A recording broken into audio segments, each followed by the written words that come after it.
Dalam hidup ini, setiap hari kita dihidangkan dengan pelbagai pilihan, dari yang remeh hingga yang genting. Setiap keputusan ada harganya.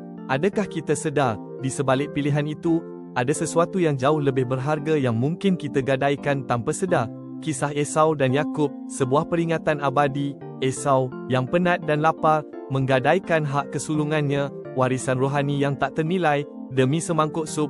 Dia memandang rendah berkat Tuhan, menukar yang kekal dengan kepuasan sementara.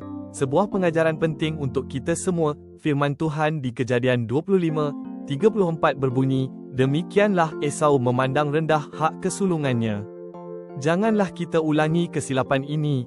Marilah kita pegang erat janji Tuhan, mencintai Dia dan warisan rohani kita lebih dari segala-galanya. Kerana hidup yang beriman adalah hidup yang dipenuhi kasih, kedamaian, dan harapan yang kekal abadi. Pilihlah dengan bijak.